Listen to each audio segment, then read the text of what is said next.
안녕하세요. 해커스 공무원 간호관리 2022년도 서울시 공무원 해설 강의 시작하도록 하겠습니다.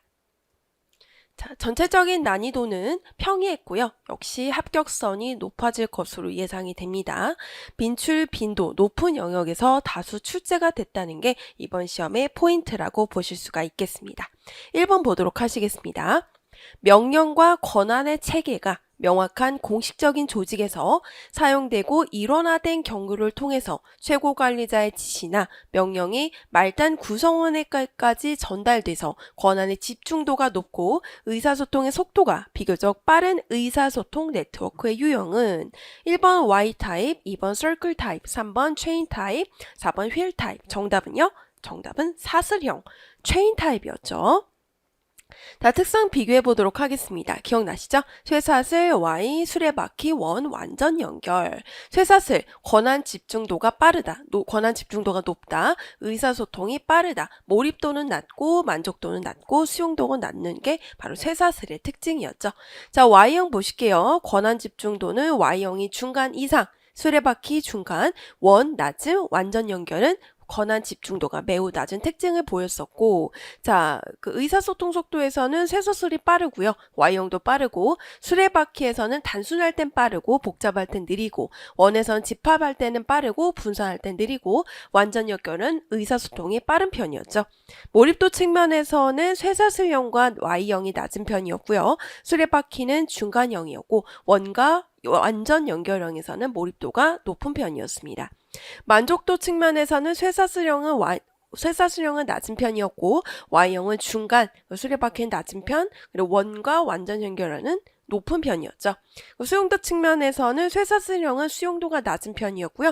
Y형과 수레바퀴형은 중간이었고 원과 완전 연결형은 수용도가 높은 편이었습니다. 이 특성표 기억나시죠? 수레바퀴형, 같은 말로 윤형이라고 불리었죠.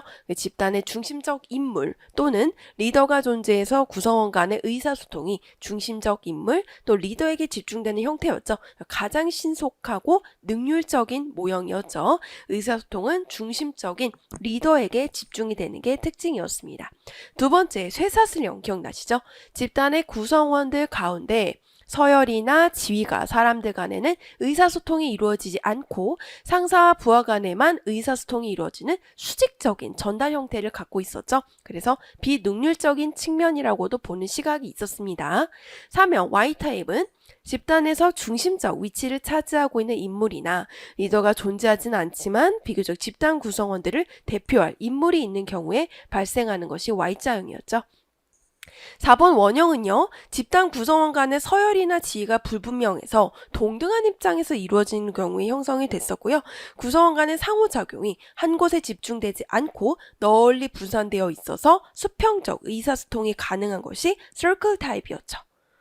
자, 2번 환자안전법에 따른 중대한 환자안전 사건으로 의무보고 대상에 해당되지 않는 것은, 자, 여러분들이 간호관리 시험 문제 푸셨을 때 2번 문제가 살짝 헷갈리셨을 수도 있거든요. 자, 정답은 몇 번이에요? 1번이죠. 성인 입원 환자가 낙상으로 손목 골절이 발생해서 입원 기간이 이틀 연장되었다. 여기서 포인트는 성인과 이틀이죠. 이틀 연장되었다는 것 자체가 심각한 손상은 아니라는 것을 알 수가 있죠. 1번이 정답이었습니다. 나머지 백혈병 치료를 받고 있는 환자에게 정맥주사제인 빈크리스틴을 척수각 내로 투여했다. 맞는 내용이고요. 조현병을 진단받은 환자가 같은 병동에 입원해 있던 다른 환자에게 갑작스럽게 달려들어서 얼굴 부위를 가격했다. 맞는 내용이죠. 4번 수술 시 지혈을 위해 복부 피하 조직, 자궁 부위에 두었던 거즈 패드 2개를 복부 안에 둔 채로 절개 부위를 봉합했다. 모두 안전사고에 관련된 내용이죠. 그래서 4번이 맞는 내용이었습니다. 자, 의무보고 대상 기억나시죠? 동의받은 내용과 다른 수술이라든지 수혈, 전신마취로 인한 환자 사망, 심각한 신체적, 정신적 손상이라든지 진료 기록과 다른 투약 오류로 환자 사망, 심각한 손상, 다른 환자나 부위 수술, 의료기관 내 신체적 폭력으로 인한 환자 사망, 심각한 손상일 때 의무보고 대상이었죠. 자, 2번은요, 환자 안전사고 발생했기 때문에 맞는 내용이고요. 4번 더 맞는 내용이고, 자, 3번은 살짝 헷갈리셨을 수도 있습니다. 자, 조현병을 진단받은 환자가 같은 병동에 입원해 있던 다른 환자에게 갑작스럽게 달려들어 얼굴 부위를 가격했다. 의료기관 내 신체적 폭력으로 인한 환자 사망, 심각 손상에 관련된 내용이죠. 그래서 1번과 3번이 헷갈리셨을 수도 있지만 1번이 이틀 이내에 관련된 내용, 성인이라고 나왔기 때문에 정확하게 1번이 정답이라고 볼 수가 있겠습니다. 3번, 난이도는 매우 쉬운 편이었습니다. 개인적 차원과 비교해서 조직적 차원의 간호사고 예방을 위한 방안으로 가장 옳은 것은 1번 간호실무 표준과 지침을 마련한다가 가장 옳은 내용이었죠. 정답은 1번. 나머지는 개인적 차원에 관련된 내용이었죠. 자, 간호사고의 예방 대책에 관련돼서 보시면 간호실무의 표준을 마련해서 이에 준한 간호가 이루어져야 된다. 환자 안전의 원칙으로는 실수한 개인을 비난하고 처벌하기보다는 인적 취향성을 인정하고 일하는 업무 상황에 포커스를 두고 오류를 예방하고 그 효과를 경감시키기 위한 예방책을 마련해야 된다. 시스템을 마련해야 된다라고 볼 수가 있었죠. 4번. 관리 이론을 시대에 따라 구분했을 때 현대적 조직 관리 이론에 해당하는 것은 난이도가 너무 쉽게 출제가 됐었죠. 1번이죠. 상황 이론. 나머지 보시면 4번 과학적 관리론은 고전이죠. 그리고 2번, 3번 인간관계 이론과 행태 과학론이 신고전에 관련된 내용이었습니다. 정답 1번이죠. 시대적 구분으로 어떻게 나뉘었어요? 고전적, 신고전적, 현대적으로 나뉘었었죠. 고전적 전통적 관리 이론에는 과학적 관리 이론이 있었고요. 그리고 행정관리 이론, 관료제 이론이 있었고, 신고전적 관리 이론에는 인간관계 이론, 행동과학론, 행태과학론이 있었죠. 그리고 3번 현대적 관리 이론에는 상황 이론이 있었고요. 체계 이론, 그리고 목표에 의한 관리 이론, MBO, 비판 이론, 현상학적 접근 방법 등등이 있었습니다.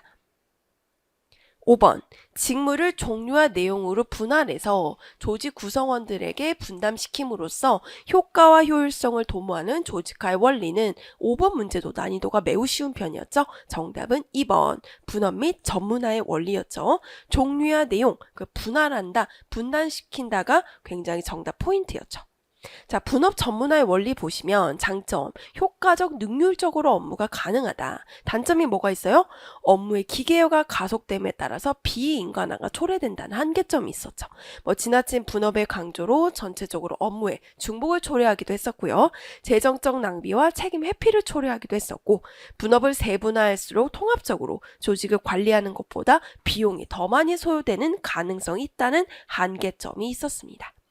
6번 시간 동작 분석 기술을 활용해서 모든 간호 활동을 분석하고 각각의 활동에 소요된 간호 시간을 측정해서 간호 업무에 필요한 간호 인력을 산정하는 방법은 6번 문제도 난이도가 매우 쉬운 편이었습니다. 정답은 3번 산업공학적 방법이 정답이었죠.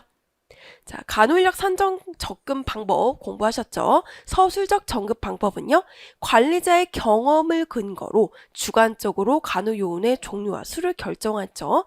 간호 제공자 입장에서 환자의 유형을 확인해서 간호 표준을 설정하고요. 입원 환자 5명에 간호사 2명, 외래 환자 30명에 간호사 1명이었고, 국내 병원들의 안행 확보율은 입원 환자 대 간호사 수의 5대2라는 최저 기준을 적용하다가 1999년 11월 15일부터 입원 환자 간호관리료 차등제를 도입했었죠. 그래서 간호사 확보율도 향상되고 직접 간호 시간도 증가가 됐던 거 기억나시죠? 산정 과정이 용이해서 빠른 수행이 가능하다는 장점이 있는 반면 환자의 중증도와 그에 따른 간호 인력 요구의 증감이 반영되지 않다는 한계점이 있었죠. 자, 두 번째는 어떤 접근 방법이 있었죠? 산업공학적 접근 방법이 있었죠. 모든 간호 활동을 분석하고 각각의 활동에 소요된 간호 시간을 측정해서 간호 업무의 흐름을 분석하고 각 업무에 필요한 간호 인력을 산정하죠. 시간 동작 분석과 같은 스킬을 이용하죠. 단점은요, 질적 측면을 고려하지 않고 양적 측면만을 강조한다는 면이 좀 있었고, 간호의 복잡하고 전문적인 특성이 반영되지 않는다는 한계점이 있었습니다. 자, 세 번째는 어떤 접근 방법이 있었죠? 관리공학적 접근 방법이 있었죠. 간호해야 할 환자의 유형에 따라서 간호 표준을 기술하고 표준에 따라 정해진 임무 수행 빈도, 난이도, 중요도로 간호사 대 환자의 비율을 결정을 했었어요. 간호 요구에 따라 환자를 분류한 후에 각 분류군에 따라 필요한 시간을 산출했고요. 총 간호 업무량에 따라 간호사 모집 및 선발, 배치를 하였습니다. 간호의 퀄리티나 운영 예산 등의 정보 분석 후에 인력을 결정했었죠. 접근 방법 분류 기준에서 원형 평가 체계 기억나시죠? 같은 말로 모델링이었죠. 열거된 간호행위의 유사성에 따라서 환자를 순위 척도로 분류를 했었죠. 범주별 환자의 특성 자체가 광범위하고 포괄적이므로 어느 범주에 넣어야 할지 애매하다. 주관적이고 신뢰성에 한계점이 있었고요. 범주별로 전형적인 환자 간호를 위해 필요한 평균 간호 시간을 결정하는 게 원형 평가 체계 모델링이었습니다. 7번 보기에서 설명하는 환자 안전 접근법으로 가장 옳은 것은 난이도는 쉬운 편이었죠. 가시적, 잠재적 오류의 원인을 구양적으로 조사하는 방법이다. 여기서 포인트죠. 수술 중 환자의 몸에 이물질이 들어간 경우에 적용될 수 있다. 원인, 결과도 피쉬본 다이어그램이나 PDCA 등이 활용되기도 한다. 정답은 4번 근본 원인 분석이었죠. 여러분들이 이 7번 문제를 푸실 때 이 보기를 보시고 오류 유형과 영향 분석과 근본 원인 분석 3, 4번으로 소거가 됐어야 됩니다. 1, 2번은 환자 안전의 원칙에 관련된 내용이죠. 정답은 4번인데요. 환자 안전의 원칙에서 스위스 치즈 모형 보도록 하시겠습니다. 자, 스위스 치즈의 각각의 레이어는 사고를 막기 위한 방어라고 할 수 있는데 여기에 홀이 생기고 이러한 레이어들의 홀이 일렬로 배열될 때 사고가 발생한다고 가정한 게 바로 스위스 치즈 모형이었죠. 리즈는 사고가 발생된 날카로운 쪽의 오류를 가시적 오류, 실제적 오류라고 했고요. 사고 발생에 기여하는 보다 근본적인 원인이 위치한 무딘 쪽의 오류를 잠재적 오류다라고 정의를 했었죠. 하인리히 법칙 기억나시죠? 대형 의료사고나 산재와 같은 심각한 사고는 우연히 또는 어느 순간 갑자기 발생한 것이 아니라 그 이전에 경미한 사고나 시그널들이 반드시 존재한다는 것에 실증적, 통계적으로 밝힌 법칙이 하인리히 법칙이었죠. 1931년에 산재 예방, 과학적 접근이라는 책에서의 하인리히는 산재 사례 분석을 통해서 산재가 발생해서 중상자가 1명 나오면 그 선에 같은 원인으로 발생한 경상자가 29명, 같은 원인으로 부상을 당할 뻔한 잠재적 부상자가 300명 있었다는 사실을 통계적으로 발견했었죠. 심각한 사고 대 사소한 사고 대 사소한 징후를 1대 29대 300으로 정의를 내렸었죠. 심각한 사고는 항상 사소한 사고들을 그대로 방치한 결과로 나타난다는 점을 시사했었고요. 만약에 사소한 문제가 발생했을 때 이를 면밀히 살피고 그 원인을 파악하고 잘못된 점을 시정하면 대형 사고나 실패를 미연에 방지할 수 있지만 사소한 시그널이 있음에도 이를 무시하고 방치하면 돌이킬 수 없는 대형 사고나 실패로 이어질 수 있음을 경고했었죠. 사고나 재해를 현성, 불현성, 잠재성의 개념으로 살펴보면 불현성, 잠재성 사고나 재해 비중이 상대적으로 크기 때문에 불현성, 잠재성 사고나 재해에 대한 적절한 관리와 대책 수립이 필요한 게 하인리히 법칙이었죠. 오류 유형과 영향 분석도 보실게요. 오류가 발생할 가능성이 있다라고 가정을 했었죠. 그래서 오류 발생 가능성을 예측하고 개선 계획을 전향적으로 검토하는 체계적인 접근 방법이었죠. 생산품과 프로세스에서 문제가 발생하기 전에 확인 예방하고요. 사전 분석에서 오류 수정하는 도구로 사용하고요. 시스템과 프로세스 내에서 발생할 수 있는 모든 사건 유형을 찾아서 그 원인과 영향을 분석했습니다. 업무 프로세스에서 발생할 수 있는 사건 유형을 사전에 파악하고 체계적으로 분석을 한 유형이었죠. 근본 원인 분석은 뭐예요? 위의 사건이나 근접 오류와 연관하여 행상의 변이에 기여하는 또는 기초적인 원인 요소를 규명하는 과정이 근본 원인 분석이었죠. 적신호 사건과 같은 심각한 위의 사건을 후양적, 사후적으로 분석하는 데 주로 사용되었고요. 사고 발생 후에 사건의 원인을 밝혀내고자 사건의 발생과 전개를 후양적, 사후적으로 조사하는 구조화된 접근법이었죠. 오류 유형과 영향 분석은요. 잠재적인 오류의 위치나 기전을 미리 파악하려는 전향적, 사전적 접근법인데 반해서 근본 원인 분석은 후양적, 사후적인 분석을 주로 사용했다는 점이 차별화된 점이었죠. 근본 원인 분석의 목적이 뭐였어요? 위해 사건의 기초적인 원인을 밝혀내기 위해서 근본 원인 분석을 실시했었죠. 궁극적 목적은 빈번하게 위해 사건에 기여하거나 기초하는 잠재적 오류를 제거함으로써 미래 위해를 예방했고요. 시스템과 프로세스에 초점을 뒀죠. 사람의 포커스를 두지 않았다는 특징이 있었습니다. 8번 보시겠습니다. 우리나라 의료기관 인증제도에 대한 설명으로 가장 옳은 것은 정답은요? 정답 4번이죠. 전문병원으로 지정을 받고자 하는 병원급 의료기관은 인증을 받아야 한다가 정답이었죠. 자, 요양병원은 자율적으로 인증을 신청할 수 있다? 요양병원만 의무적으로 인증을 신청할 수 있었죠. 2번, 인정기준 충족 여부에 따른 상대평가의 성격을 가진다? 절대평가였죠. 3번, 병원급 이상의 의료기관을 대상으로 하고 인증 유효기간은 3년이다? 4년이었죠. 평가 인증 주기가 3년이었다는 점이 있습니다. 정답은 4번이었습니다. 9번, 보기에 해당하는 의료의 퀄리티, 질 구성 요소로 가장 옳은 것은 난이도가 쉬운 편이었죠. 그 수험생들이 대부분 맞췄을 문제입니다. 건강 수준의 향상에 기여한다고 인정된 의료 서비스의 수행 정도, 벌써 정답 나왔죠. 4번 효과성, effectiveness가 나오셨어야 됐죠. 업무가 인간에게 미치는 영향, 도표의 적절성, 장기적 결과 등으로 산출. 그래서 정답은 4번 효과성이었죠. 자, 의료의 질 구성 요소 공부하셨죠? 1번 효과성, 건강 수준의 향상에 기여한다고 인정된 의료 서비스의 수행 정도, 그러니까 바람직한 기대되는 의료 서비스 결과의 산출 정도, 효능가는 대조적으로 의료 서비스를 제공하는 일상적인 환경에서 성취할 수 있는 건강 수준의 향상이 바로 효과성이었죠. 효율성은 어때요? 의료 서비스의 제공 시 자원이 불필요하게 소모되지 않고 경제적인 측면이 많이 관련된 게 효율성이었죠.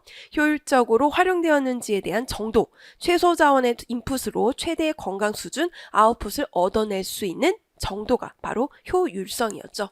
효능성도 있었죠. 이상적인 상황에서 기대되는 결과를 나타낼 수 있는 능력. 4번, 수용성에는 5가지가 있었는데 이 수용성은 의료의 효과에 대한 환자 가족의 기대였죠. 1번, 접근성이 있었죠. 시간이나 거리, 비용 등의 요인에 의해 의료 서비스의 이용에 제한을 받는 정도가 접근성이었죠. 두 번째는 환자와 의료 제공자와의 관계였죠. 환자와 의료 제공자가 맺게 되는 관계를 말하는 건데 환자 만족도에 중요한 영향을 미치더라. 3번, 쾌적한 환경이 있었죠. 편리하고 안락해야 되고 4번, 의료의 효과에 대한 환자의 선호도가 있었죠. 환자가 인지하는 의료 서비스의 효과. 5번째는 의료 비용에 대한 환자의 선호도가 있었죠. 환자가 인지하는 의료 서비스 비용이 관련된 수용도 내용이었죠. 자, 5번째 합법성이 있었죠. 의료 서비스가 윤리적 원칙, 법적 규제, 규범, 가치, 풍속 등 사회 기대에 부합한 정도였고요. 6번째 지속성은 의료 서비스가 시간적, 지리적으로 상관성을 갖고 연결되는 정도였죠. 7번은 적정성, 적절성이었죠. 건강 개선과 그 건강 개선을 얻는 비용 간의 밸런스 정도였죠.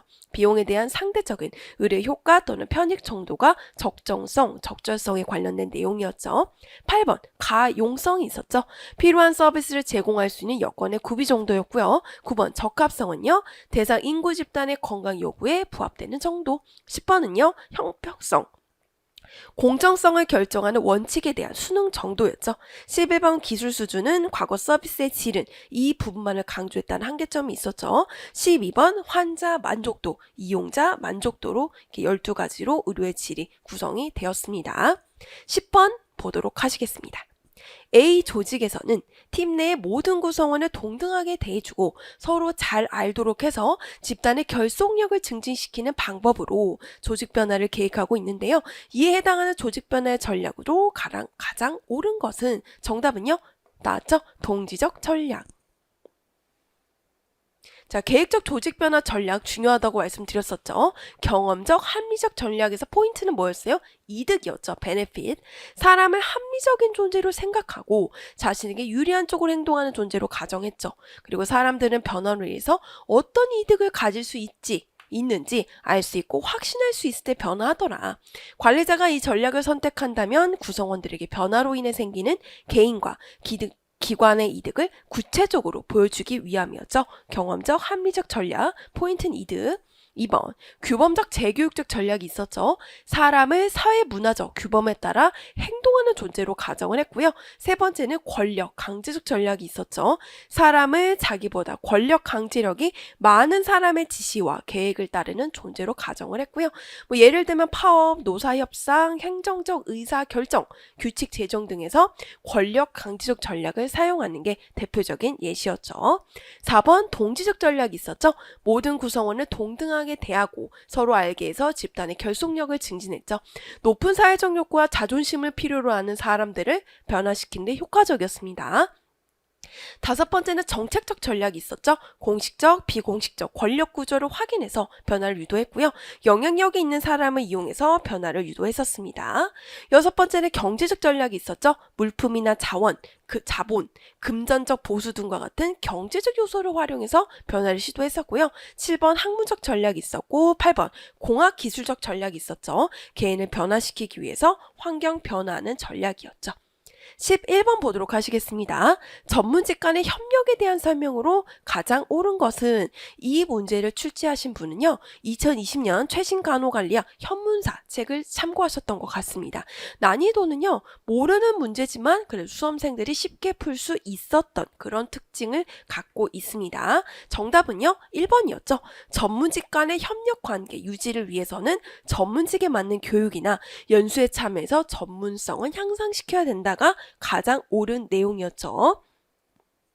12번, 의료 서비스는 일반 제품과 달리 형태가 없기 때문에 적절한 마케팅 전략이 필요하다. 의료 서비스의 소멸성을 고려한 마케팅 전략으로 가장 옳은 것은 12번은 난이도가 다소 있는 편이었습니다. 가장 옳은 것 정답은 3번이었죠. 진료 예약제도 실시. 1번, 서비스의 표준 설정 및 수행은요. 이질성 전략에 관련된 내용이죠. 2번, 강한 조직 이미지를 창출한다. 무형성 전략과 관련된 내용이죠. 4번, 친절하고 세심한 고객 관리를 한다. 비분리성, 동질성에 관련된 내용이었죠. 그래 정답은 3번이었습니다. 소멸성 해결 전략으로 진료 예약 제도를 통해서 골고루 수요 공급을 맞출 수가 있었죠. 자, 서비스 특성별 문제점과 해결 전략을 관련해서 보도록 하실게요. 1번 무형성이죠.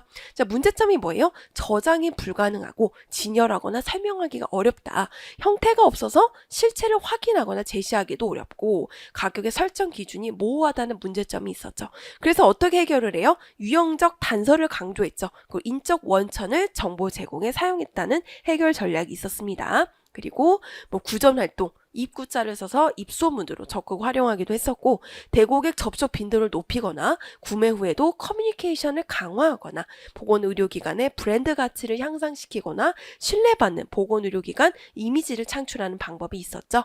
두 번째는 비분리성, 같은 말로 동시성이죠. 1번 문제점은요. 서비스 생산 과정에 소비자가 참여를 하죠. 생산과 소비가 분리될 수 없고 동시에 이루어진다는 문제점이 있었고 해결 전략은 서비스 인력의 퀄리티가 중요하므로 인력의 선발 및 교육에 비중을 두었죠. 서비스 제공자의 자동화를 강화시키고 친절하고 세심한 고객 관리를 필요로 하는 전략을 세웠습니다.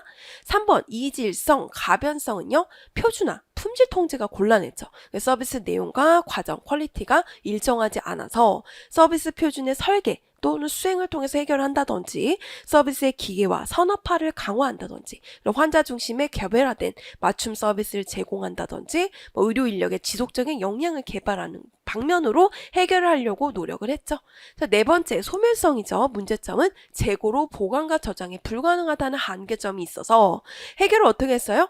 수급 및 제공 능력을 동시 조절하거나 비수기의 수요 변동에 대한 대비를 하거나 서비스 제공 시간에 대한 정보를 제공하거나 진료 예약 제도를 통해서 해결하려고 했었죠. 13번 보도록 하시겠습니다. 전통적 질관리 QA와 비교해서 총체적 질관리 TQM의 특징으로 가장 옳은 것은 정답은요. 2번이었죠. 문제 해결보다는 지속적인 질 향상의 목적을 둔다가 바로 TQM의 특징이었죠. 나머지 특정 범위를 벗어난 결과를 초래한 개인과 특별한 원인을 규명한다. QA죠. 활동 범위의 참여자는 의료진으로 제한한다. QA. 환자 진료의 질 향상의 목표를 둔다. QA에 관련된 내용이었죠. 자, QA 기억나시죠? 전통적인 질 보장.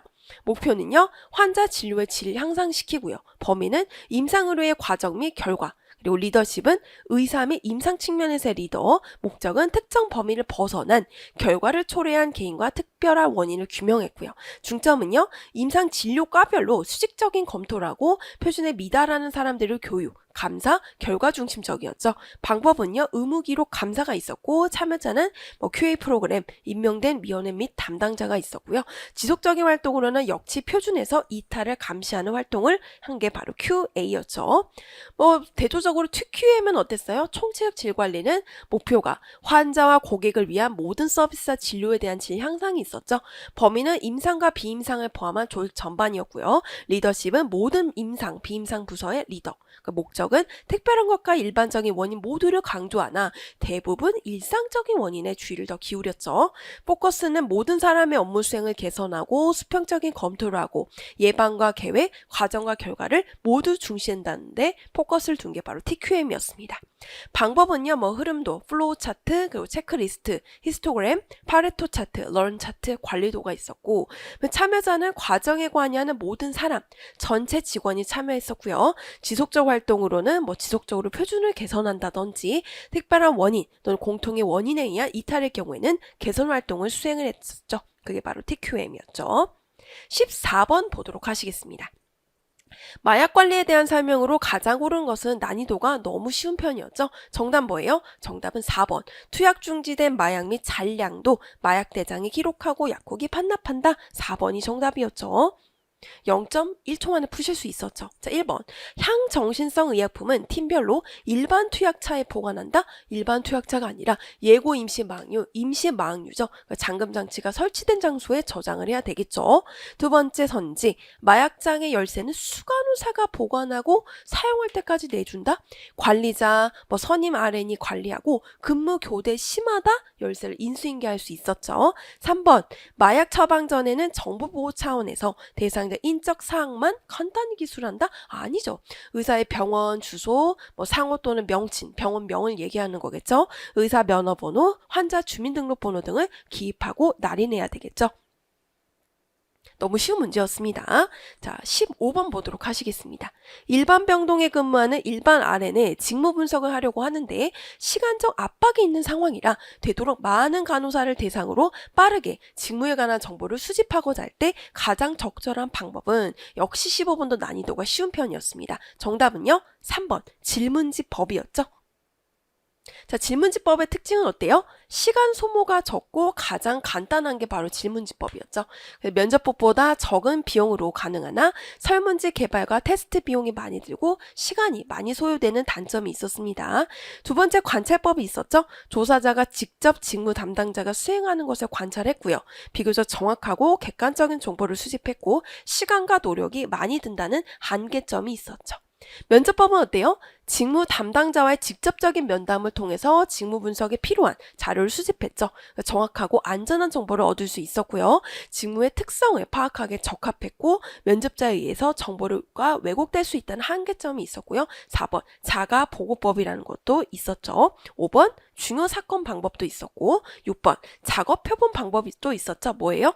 일정 기간 동안 직원의 활동을 관찰하고 기록한 후에 전체 근무 시간과 비교해서 각각의 일에 소요된 시간을 계산하는 방법이었죠.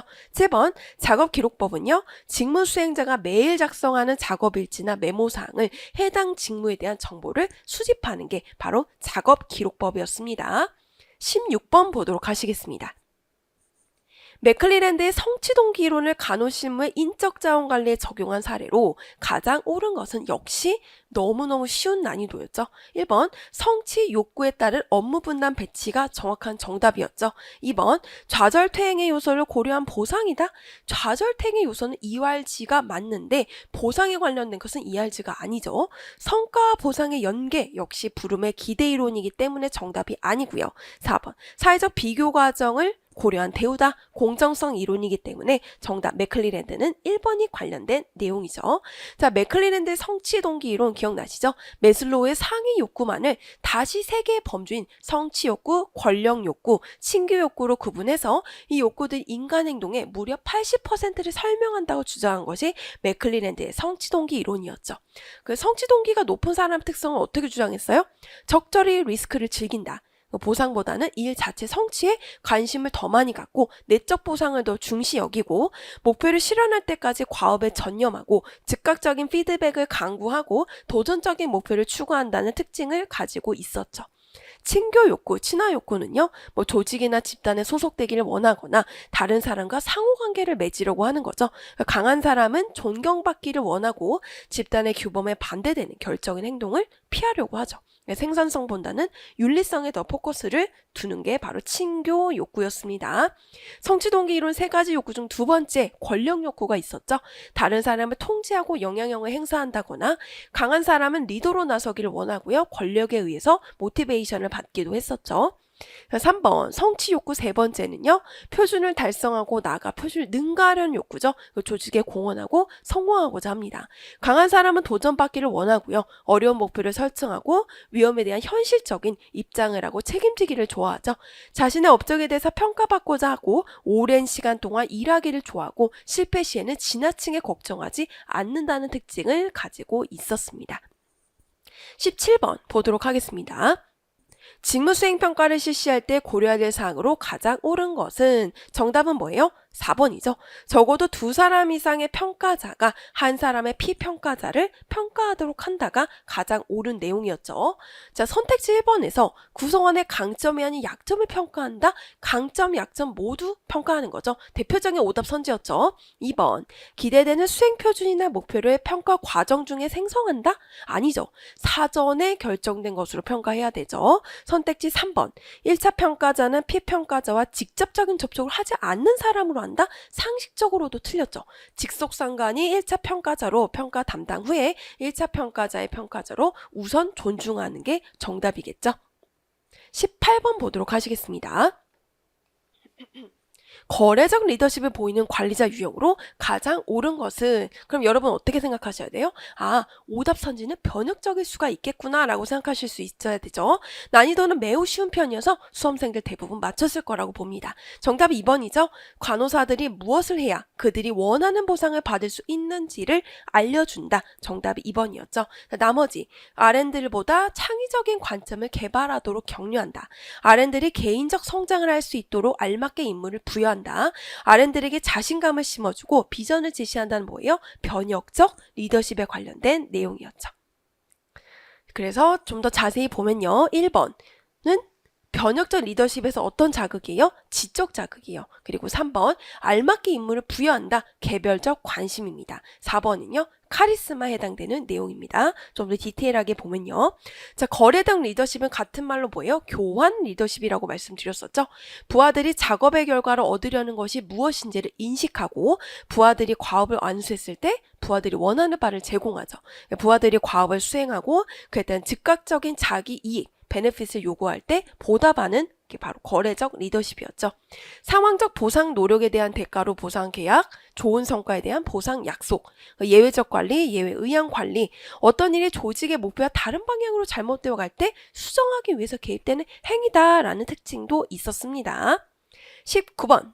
보기에서 설명하는 인력개발 프로그램은 난이도가 19번 다소 높은 편이었습니다. 수험생 오답률도 꽤나 높은 편이었는데요. 신규 R&D 담당할 구체적인 직무를 효과적으로 수행할 수 있도록 한다. 일반적으로 3개월에서 6개월까지 교육기간이 버라이어티하다. 이 부분에서 여러분들이 조금 헷갈리시는 분이 계셨을 수 있어요. 하지만 심플하게 접근하면 됩니다.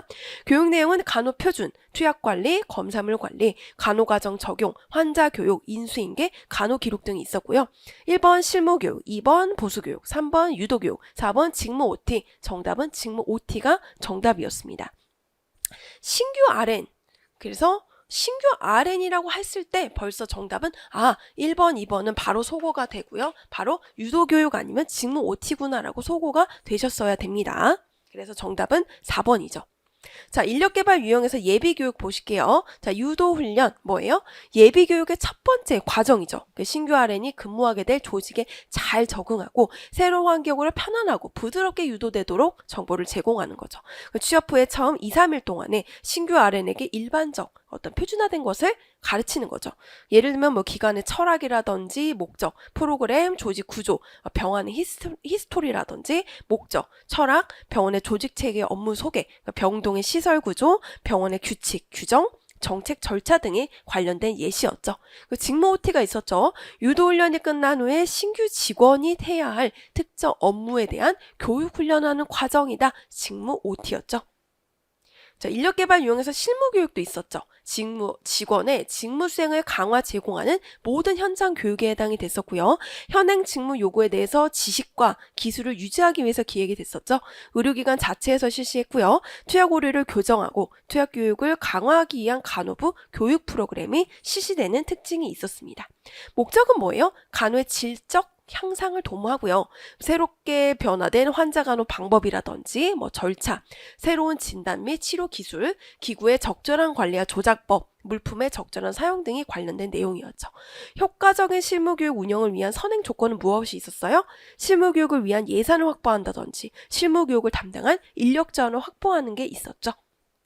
교육 대상에 의한 교육훈련 분류 기억나시죠? 예비교육, 실무교육, 보수교육, 관리자 교육으로 나뉘어서 예비교육에서 유도훈련은 병원 역사, 목적, 철학, 조직체계 등을 가르쳤고요. 직무 오리엔테이션에서는 검사물 관리, 간호표준, 인수인계 등이 있었고 프리셉터 교육에서는 신규 간호사 대상 1대1로 짝지어서 실시한다. 넓은 의미에서 직무 OT에 해당된다. 실무 교육은요, 새로운 진단 및 치료 기술, 기구의 적절한 조작법 등이 있었죠. 보수 교육은 직원 윤리에 관련된 사항을 가르쳤고요. 관리자 교육은 보고서 작성 방법, 행정체계, 경제 원리 등이 관련된 내용이었습니다. 마지막 20번입니다. 목표관리, MBO의 장점에 대한 설명으로 가장 옳지 않은 것을 이 부분도 너무너무 쉬워서 정답률이 매우 높았을 겁니다. 정답은요, 3번이죠. 측정 가능한 성과만이 아니라 질적이고 벌써 틀렸죠. 장기적인 업무 성과를 강조한다. 양적 질적 성과 평가가 이루어져야 되긴 하지만 우선 보실게요. MBO의 단점, 한계점이 뭐였어요? 계량화된 측정 가능한 목표만을 주로 하고 단기적이라는 한계점이 있었죠. 그래서 한 번이 틀렸고요. 나머지는 모두 맞는 내용이죠. 목표 설정의 구성원을 참여시키고 성과에 대한 책임 소재를 명확히 한다. 특징이죠. 구성원이 관리자와 협의해서 업무 계획을 설정함으로써 모티베이션이 된다. MBO의 장점에 관련된 내용이었습니다. 네, 여기까지 해설 강의가 끝났습니다. 여러분들의 합격을 기원합니다. 수고하셨습니다.